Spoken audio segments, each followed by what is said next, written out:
La découverte de 2 circulaires envoyées début août par le ministère de l'Intérieur au préfet. La première stipule que c'est à eux d'engager une démarche systématique de démantèlement des camps illicites, en priorité ceux de Rome. Et en priorité les Roms, ça pourrait être en priorité les Noirs, les Arabes, les Juifs, ou je ne sais pas trop quoi. Pas une façon de me dédouaner. Simplement, elle ne m'était pas destinée. Donc je n'en ai pas eu connaissance.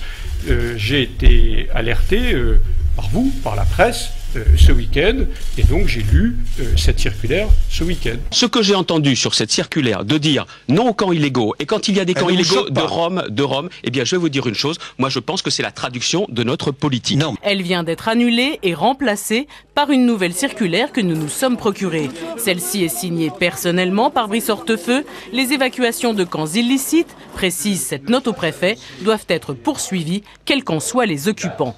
Ici, il s'agit des valeurs fondamentales sur laquelle, depuis la Deuxième Guerre mondiale, on a construit notre Europe.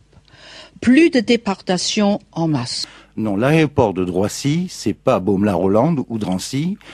Un pécule, un billet d'avion pour le pays d'origine de l'Union européenne, c'est pas les trains de la mort, c'est pas les chambres à gaz. La totalité des chefs de gouvernement et des chefs d'État ont indiqué qu'il était profondément choquant qu'on s'adresse comme ceci, avec des raccourcis historiques qui ont profondément blessé l'ensemble de nos compatriotes. Venu expliquer le bien fondé de sa politique à l'égard des Roms, Nicolas Sarkozy aurait extrapolé, assurant que la chancelière allemande lui aurait confié qu'elle s'apprête elle aussi à démanteler des camps illégaux. Faux, assure Berlin. D'ailleurs, cette discussion entre les 2 chefs d'État n'aurait jamais eu lieu. Est-ce que la délégation française a inventé? Elle a des problèmes avec la réalité, ou ce sont les autres qui mentent? L'histoire tranchera.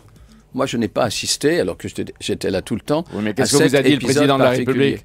Selon plusieurs dirigeants, dont les premiers ministres bulgares et luxembourgeois, un violent échange aurait éclaté entre le président de la République et José Manuel Barroso.